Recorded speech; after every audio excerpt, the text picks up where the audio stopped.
Hello class. First of all, I want to say you sorry just because being late in your class. So आज हम start करते हैं की अब ताले वाली चाबी की बात हो नहीं रही यहाँ पे हम एक मैकेनिकल की बात करेंगे। तो मैकेनिकल की होता क्या है, जैसे कि मैकेनिकल की एक छोटा सा मेटालिक पीस होता है, वो इस शेप में हो सकता है या फिर इस शेप में हो सकता है, डिपेंड करता है हमारा यूज कहाँ हो रहा है। तो हम सबसे पहले देख लेते की होता क्या है। इसकी एक डेफिनेशन छोटी सी है, वो आप देख लीजिए। अब की जो होता है एक मशीन एलिमेंट होता है जो कि दो रोटेटिंग पार्ट्स को कनेक्ट करने के लिए यूज होता है। तो रोटेटिंग पार्ट क्या होता है, रोटेटिंग पार्ट हमारा शाफ्ट हो सकता है। शाफ्ट आप सबको पता ही होगा, कुछ ऐसा सर्कुलर सा रहता है जो कि रोटेट करता रहता है। अब आपको इसे सपोज कीजिए आपको इस शाफ्ट पे एक व्हील को माउंट करना है। अब व्हील हमारे पास एक ऐसा छोटा सा व्हील है हमारे पास, हमें इस शाफ्ट को इस व्हील को इस शाफ्ट पे हमने ऐसे माउंट कर दिया। हमारा शाफ्ट जो ऐसे रोटेट कर रहा है, लेकिन ज़रूरी नहीं कि हमारा शाफ्ट रोटेट कर रहा है तो हमारा व्हील भी रोटेट करे। तो इस दोनों के पैरेलली रोटेशन के लिए हमें एक की लगाना पड़ेगा। अब की हमारा होगा कैसा, की हमारा ये है सपोज।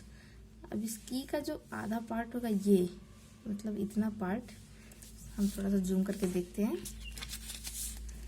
जैसे मान लीजिए ये हमारा की है, ठीक है, ये की का लेंथ हो गया पूरा, और ये टी ले लेते हैं। तो हमारा जो की का आधा पार्ट ये है, यहाँ से यहाँ तक का पार्ट है, वो हमारे शाफ्ट के अंदर रहेगा, और जो आधा पार्ट ये है वो हमारे व्हील के अंदर रहेगा, और जो व्हील के अंदर रहेगा वो इस पार्ट में रहेगा। इस पार्ट को हम लोग क्या बोलते हैं, हब बोलते हैं। अब टोटली इसे हब बोल रहे हैं हम लोग, लेकिन अभी हमारे इस व्हील में कोई भी स्लॉट नहीं कटा हुआ है, क्योंकि हमारा प्रोजेक्ट का व्हील है। तो अगर ये हमारा एक्चुअल व्हील होता तो इसमें होता क्या कि यहाँ पे एक इस तरह स्लॉट कटा होता, जिस शेप का हमारा व्हील है।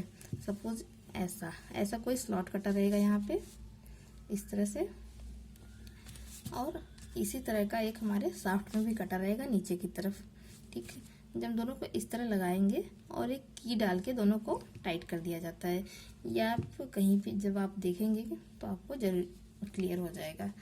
तो हम स्टार्ट करते हैं आज का अपना टॉपिक की, जिसमें हम डिफरेंट टाइप की पढ़ेंगे। तो सबसे पहले हम देखते हैं कौन सी सबसे इजी की कौन सी होती है।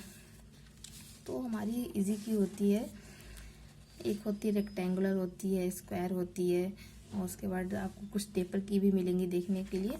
तो हम यहाँ पे अभी एक रेक्टेंगुलर शंक की बात कर रहे हैं, रेक्टेंगुलर पैरेलल शंक की। ध्यान दीजिए, पैरेलल शंक की है, इसके बाद एक टेपर शंक की भी आएगा, ठीक है। तो हमारा जो रेक्टेंगुलर शंक की होता है, पैरेलल शंक की होता है, इसमें कुछ नहीं होता। हमारी एक मेटल पीस होती है जो इसकी लेंथ यहाँ पे L है। जब इसका क्रॉस सेक्शन देखेंगे, क्योंकि यहाँ रेक्टेंगुलर की बात हो रही है, तो इसका जो क्रॉस सेक्शन है वो हमारा रेक्टेंगुलर आएगा। रेक्टेंगुलर हमारा क्रॉस सेक्शन यहाँ पे आ रहा है। ये हमारा साइड व्यू है और ये हमारा फ्रंट व्यू है। ये साइड व्यू, ये फ्रंट व्यू। इसमें कुछ डायमेंशंस होती है जिसको हम देख लेते हैं। डायमेंशन, ये हमारी की का विड्थ है ये, और की का थिकनेस ये हो गया, और की टोटल लेंथ ये हो गई हमारी। तो जो हमारा, हाँ, और एक बात और, यहाँ पे डी हम लेंगे, डी जो कि हमारे जो शाफ्ट हम यूज करें उसका डाया होता है, ठीक है। तो हम इसकी डायमेंशन देख लेते हैं। ये डब्ल्यू हमारा कितना होगा, डब्ल्यू होगा हमारा D/4। अब हमें डी का वैल्यू कितना लेना है, डी का वैल्यू हम हमेशा एक इवन नंबर मिलेंगे, जैसे कि आपको 12 से स्टार्ट करना है, 12, 14, 16, 18, 20। तो आप यहाँ पे क्या करिएगा, 12 लेके चलिएगा, ठीक है, आपकी ड्राइंग में। और